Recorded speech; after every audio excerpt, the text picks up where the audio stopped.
As we think about Holy Week, which we're entering into now, a lot of times we think about Palm Sunday and we think about Easter Sunday, and everything in between gets a little bit fuzzy, and we lose track of some of the details of what happened in the biblical storyline.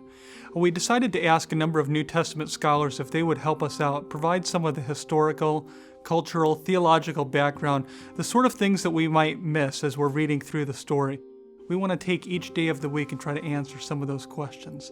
So let's start with Sunday, Palm Sunday, March 29th, the first day of the week, first day of the Jewish week, and really the last week of Jesus' earthly life.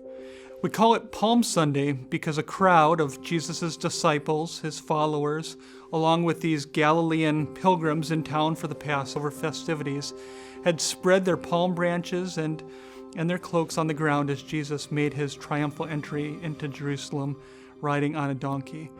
Now, most of us know at least that much of the story, but the details, the setting, the background, how many people actually populated Jerusalem at that time? How big was it? How many people were in town visiting for the festival? And what were they expecting from the coming Messiah?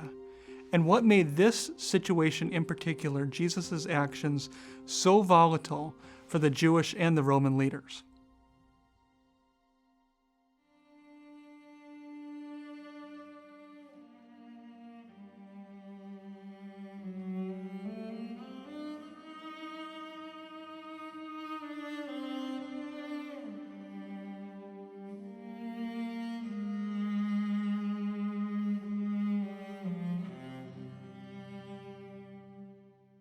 Jerusalem was a very exciting place about this time of the year.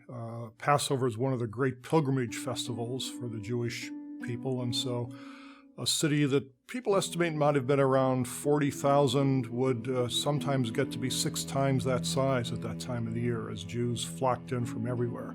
It was a very exciting place, a busy place, a crowded place, and a place that the Romans really worried about during that week, because all of these Jews were gathering together. They were excited about their religion, and the Romans wanted to keep control of that, and so they were extra watchful of the Jews during that time.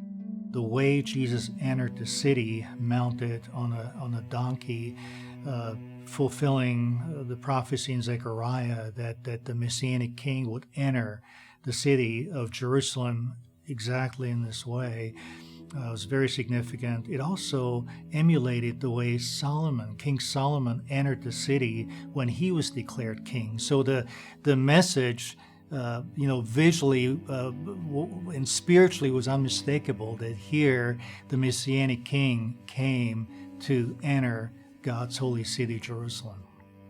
The crowds responded with excitement because many of them had heard about the Messiah and were expecting a national deliverer to reestablish the Davidic kingdom.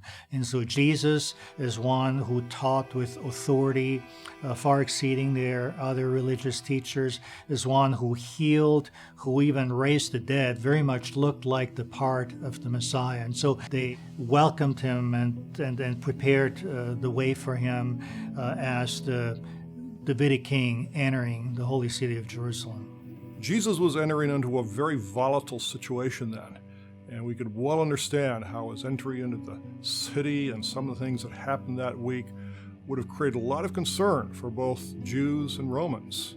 Romans who wanted to keep the lid on things, but the Jewish authorities who wanted to keep a good reputation with Rome as well. They didn't want to let things get out of hand either because they wanted to keep good relationships with Rome.